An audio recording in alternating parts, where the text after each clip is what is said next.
me. My name is Greg Clunas. The talk is about how to create a top-ranked podcast. And there's this cool little thing I invented for this talk and for the process that I've been doing over the last 4 or 5 years of being in the podcast world called Infinity Loops, which may or may not have been the thing that got you guys in this room. And don't worry, I will tell you exactly what it is, how it works, how it connects back to everything that you've learned so far. And so the big goal for this talk, as I was sitting down and putting it together, was realizing there's so much great content here. There's so much great, there's so many great talks that other people are giving on how to create a great show, how to find your equipment, how to get it in front of people, how to monetize it. But how does all of that fit together? And how do we use that to actually gain an audience? And then what do we do with that audience? And that's really what this talk is going to be covering. But before that, a little bit of feedback. Interesting.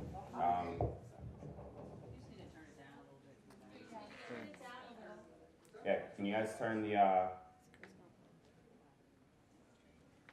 so while he does that, let me know if that doesn't get better. So for those of you who do not know me, hello? Hello? Okay. My name is Greg Clunas. Over the last 4.5, 5 years of podcasting, I have helped launch 48 different shows. I actually think it's 50, but I stopped counting at 32. So I'm not 100% positive on that. So to be safe, let's go with 48. And in that time, one of the big things I've realized is that podcasting is not as difficult as we make it out to be. It's actually very similar to what blogging was in 2008. And so there are things you can do to get ahead and utilize that to your advantage. And that's what the core of the Infinity Loop system is. So we're going to dive into that. But of the last 6, and it's actually now 7 as of yesterday, shows that we've launched, they've all ranked top 100 for their category, and number 1, 2, and 3 for their main keywords within iTunes, Spotify, all the platforms. I've worked with brands like NASDAQ and ADP on their content marketing, podcasting, all of those things. And I'm currently hosting a show called Tiny Leaps, Big Changes. It's all about personal development from the point of view of changing day-to-day behavior. And that's currently doing about 250,000 downloads a month. And there's a book coming out based on it in January.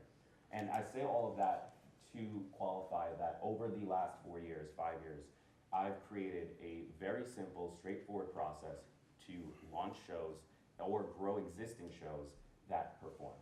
And this isn't based on theory, this isn't based on what should work, it's based on actual results from my own show. It's the reason that my show is as big as it is, and it's based on actual results that we've replicated for clients multiple times now.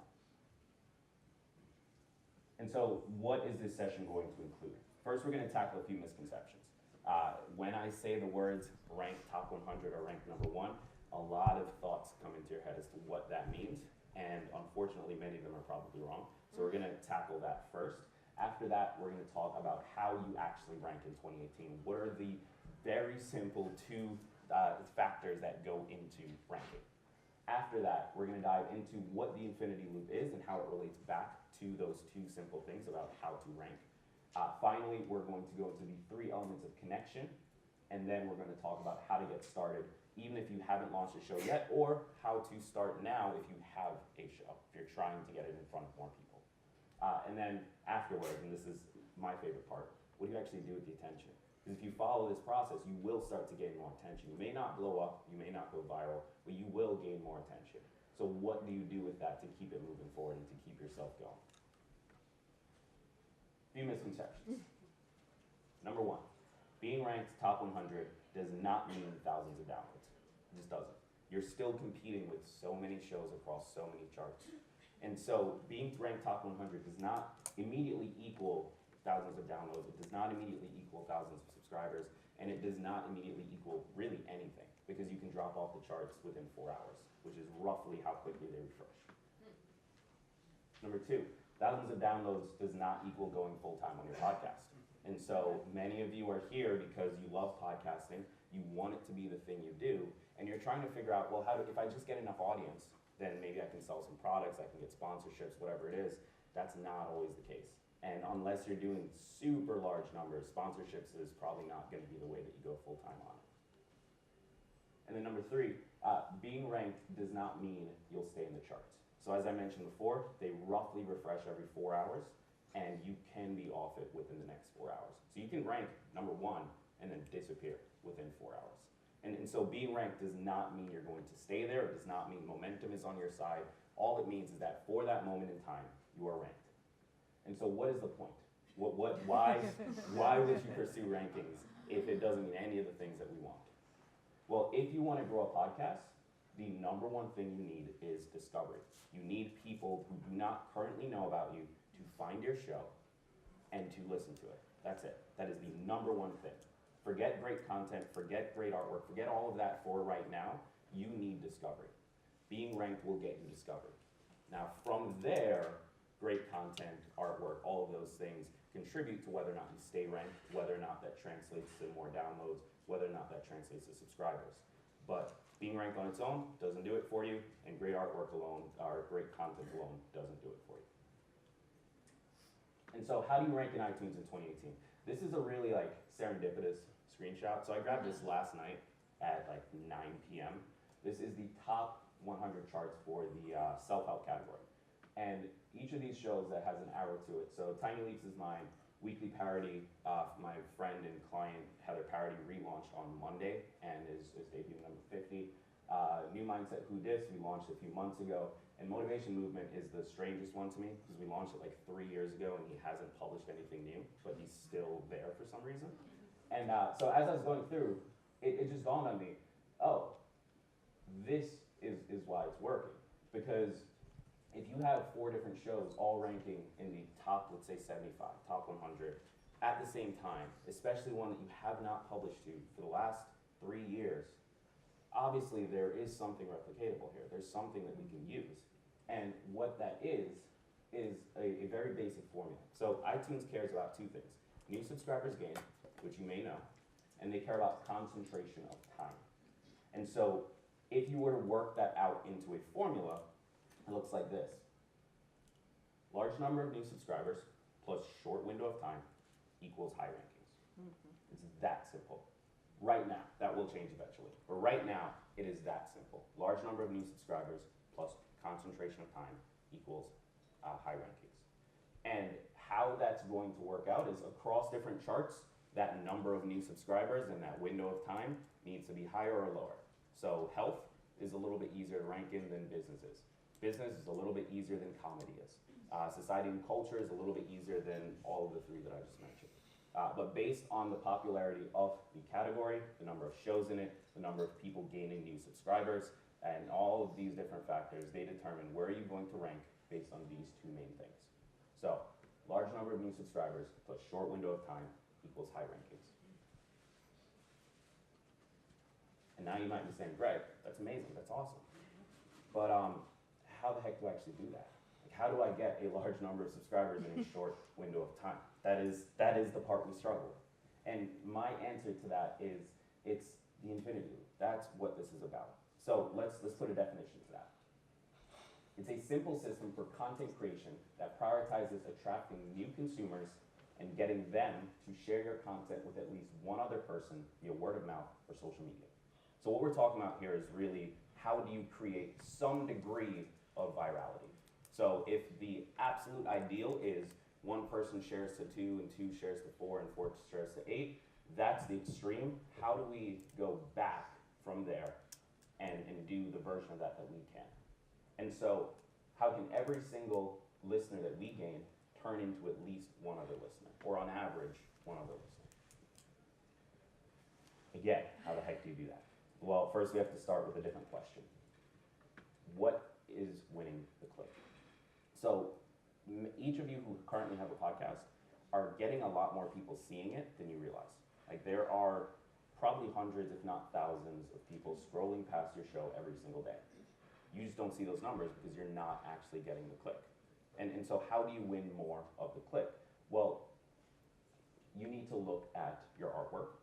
Likely, if you aren't winning the click, it's because your show artwork does not communicate what you think it communicates, or it doesn't communicate it in a way that grabs my attention.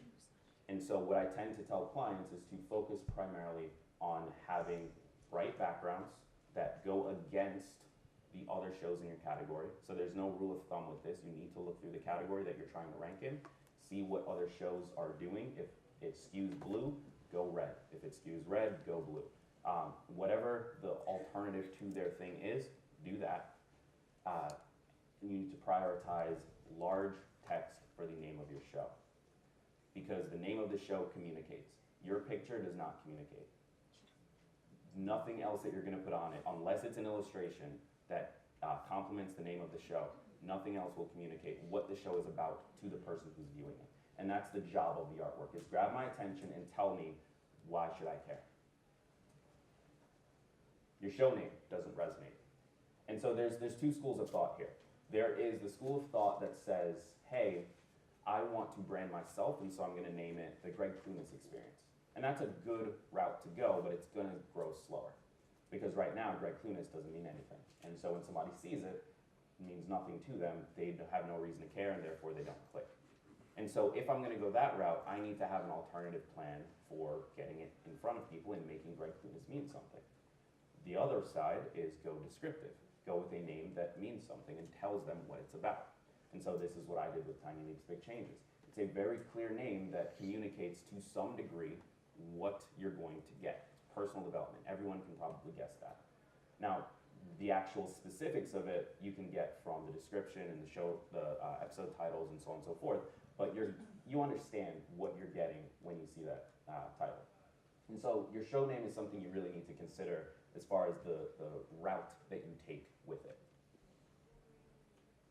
Your show description is not relevant.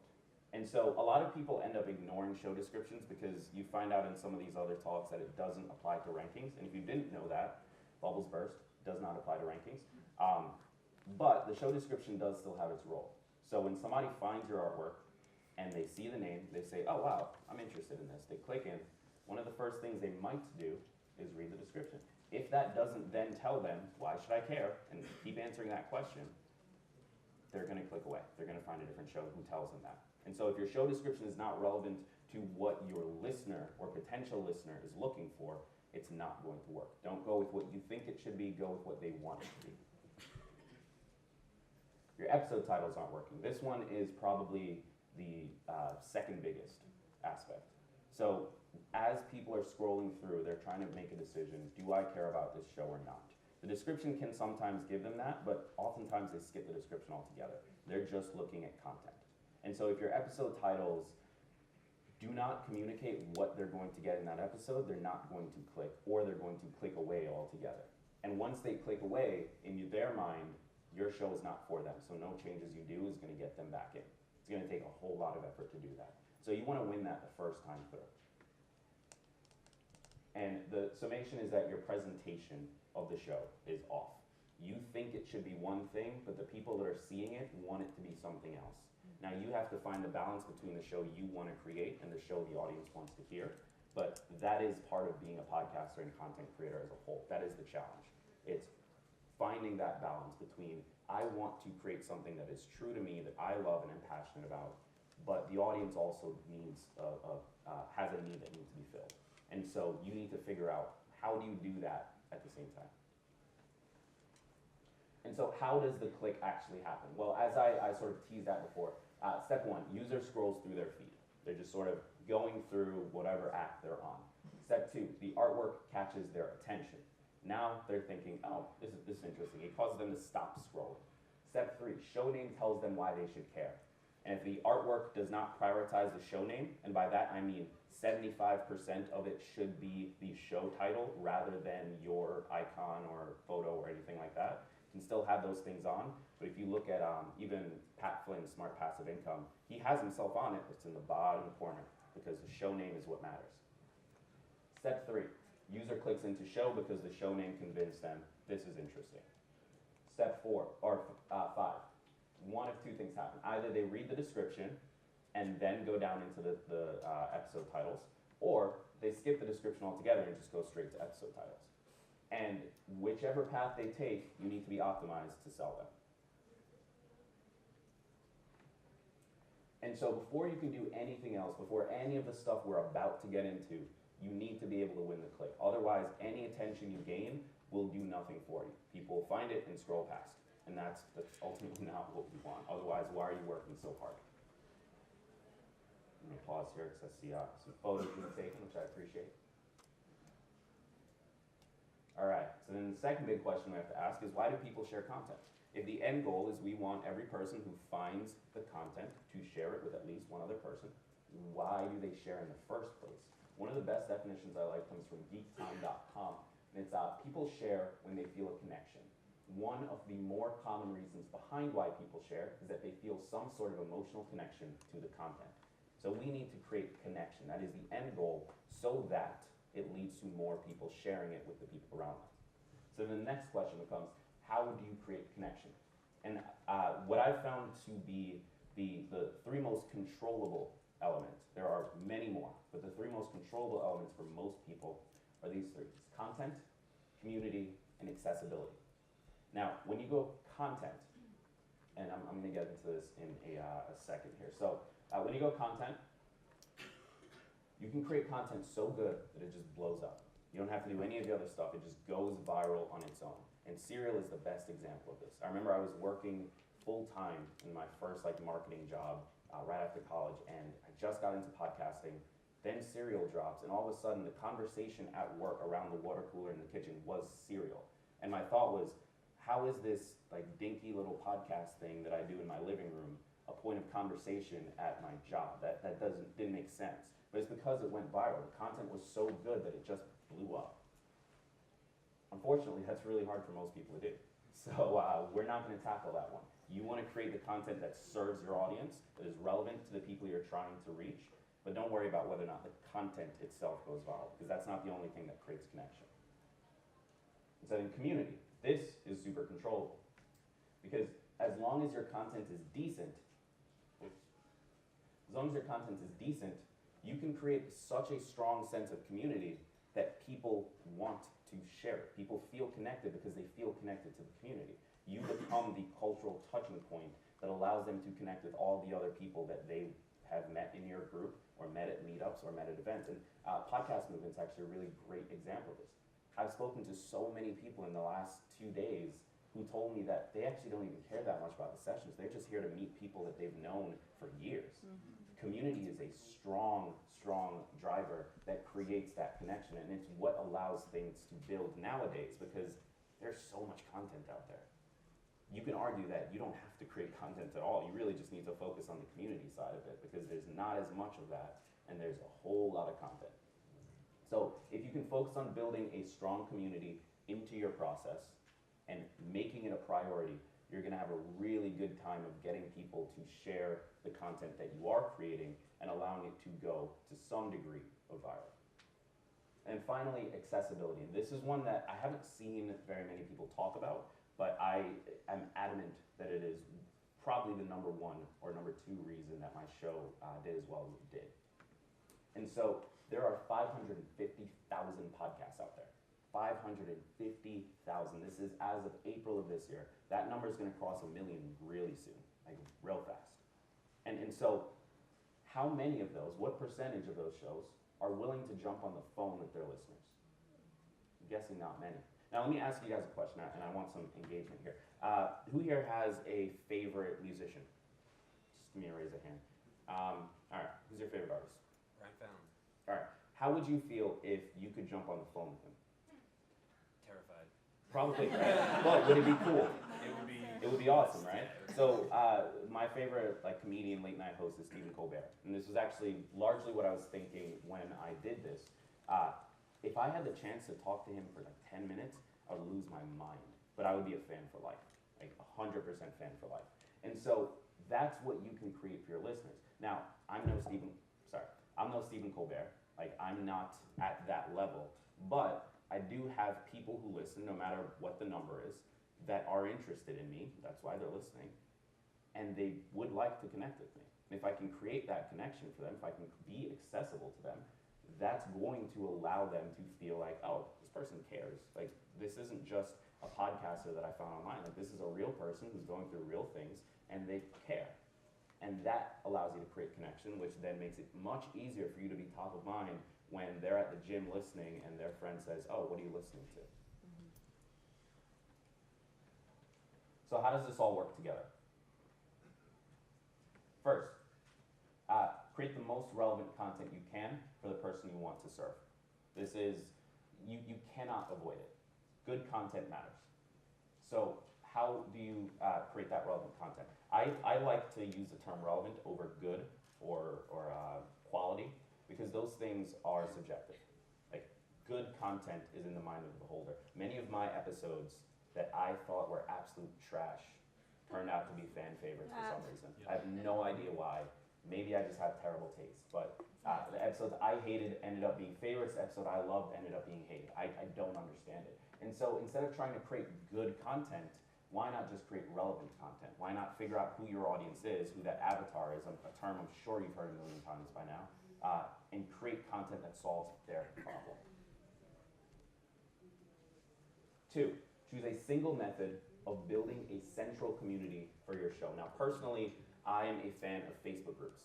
I use that with my own show. It allows you to gain data that is incredibly valuable, and it's just the easiest platform because the most people are already on it. They don't have to create an account. However, if you're in the tech community, if you are in the startup community, something like Slack works really well. And for those of you who don't know, Slack is sort of like a chat app thing that allows you to create chat rooms with a central group of people. So that can work extremely well as well. Or you can go old school and go forums. And forums work. Or you can go meetup groups. Or you can go email us. You can do whatever you want. You just have to create this central place for people to connect with each other and to connect with you.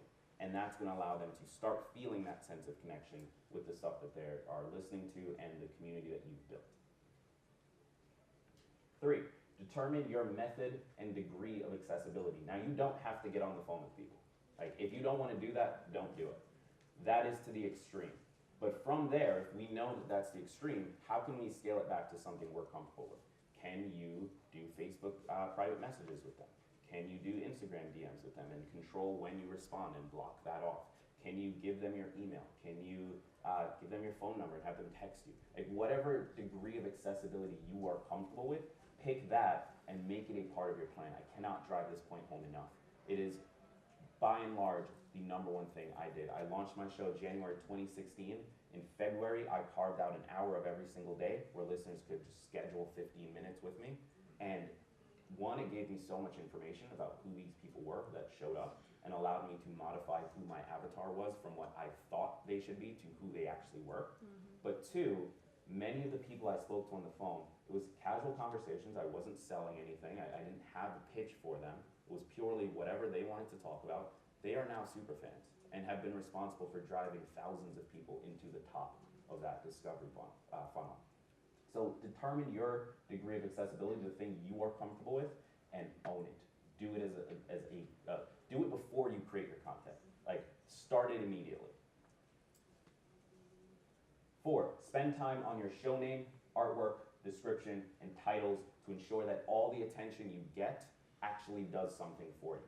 There is no point in working as hard as you are if people are going to find your show and pass on it because they don't fully understand what it is because of the artwork, titles, show description that you chose to create. So test that constantly, work on it, put in the effort. It's going to suck, but it is worth it, I promise you that. And 5, create a moment in time where you are driving a large number of new subscribers in the shortest window possible. Now, for those of you who have not launched yet, this is your launch. And so the #1 thing I tell people that are launching with us is to find the 20 to 50 people whose phone numbers are in your phone and harass them on day 1 to subscribe. Grab their phone if you have to. Be the person who's willing to risk friendships over it. And what you want to do is if you can create just that simple concentration, 20 people who you know personally, you can force that to happen. In addition to all the people you're going to gain naturally, for most of the charts, that will be enough to rank top 100. And that's the big secret of how the last 7 shows have done it, is that just engaged group that were guaranteed to subscribe, plus whatever number they gained that we didn't control, got them top 100, and then once they were top 100, the artwork, the show name, the titles, all of that won, and so people clicked, that got them more subscribers, and that pushed them up. And that's what creates this like infinity loop cycle of people finding the show, and then leading into driving more people into finding the show, which leads into driving more people into finding the show. And so the result is your discovery, your rankings, your shares, your social media, your PR, your ads, whatever way you are promoting, drives new people towards your show. From there, your artwork, name, titles, and description allows you to win the click. From there, your content sells them on your value. From there, your community shows them that they aren't alone. From there, the accessibility shows them that you care. From there, they think, holy wow, I gotta tell like Jessica about this. I gotta let her know. And then Jessica finds it, and she goes back to step one, and she starts it over, and then she tells Bob, and Bob goes back to step one, and Bob tells Joe, and Joe goes back to step one. So what's next? After you've got the artwork, after you've got the show name, after you've optimized the stuff that's gonna allow you to win the click, and then after you've built the community, and after you've allowed yourself to be accessible, and after you've driven that large chunk of people towards your show on a single day in order to maximize your launch. And for those of you who have already launched, who already have a show, don't worry, you're not screwed here. The next best day to drive those numbers is on an episode release day. So if you've already launched, the next day that you're going to gain the largest number of subscribers naturally is whenever you release a new episode. Because you drop it, you get that little spike in downloads. That spike in downloads causes you to get more people listening, which then gets them to share it with people. And so you're gaining sort of trickles of subscribers every single time you release an episode. If you can coordinate your big push around an episode release, you're gonna have a similar, not as extreme, but similar effect to somebody who is launching. And so after you do all of that, what do? Well, the goal is you need to nurture the heck out of that community. You need to be accessible. You need to nurture them and work with them and care about them, because your community is your business. Your community is your podcast. Your audience is the only thing that matters. It actually doesn't matter at all if you create a podcast or on Instagram or YouTube or any of the other platforms. It is all about audience. That is the end result of it. And so if you are not willing to nurture that audience and community and care about them and solve their problems and build things for them, then you're in the wrong business. And so once you start to get any attention at all, no matter how large, nurture it so that they feel as though this person cares, there's a community attached to it, and I belong here, and then they're going to share it with the people that they love. And that's the reason BuzzFeed won, because cat videos create a moment in time for people to connect with something and say, hey, I want to share this happy feeling with my friends. That's why it works. So I want to move into Q&A, but if you want to connect with me, the show is Tiny Leaps, Big Changes. It is on pretty much every single platform. At Greg Clunis on Instagram, and website is gregclunis.com. My email is greg@tiny.am, TINY.am, Greg with N. And any questions? Yes. The real benefit of going in seasons is that you get essentially the launch effect, like launching products or that sort of thing. So you get massive bursts of attention whenever a new season drops. And so that's a good window to drive additional attention. Or if your goal is to keep the show relevant in between seasons, then do it at the halfway point where you are driving new people into the show that may not have heard it the first time around. So it really depends on, do you care most about maximizing season drops, or do you care most about keeping it relevant? Yes? The name of the show isn't as revealing as you want it to be as far as the content. How important are the taglines? So if the name of the show isn't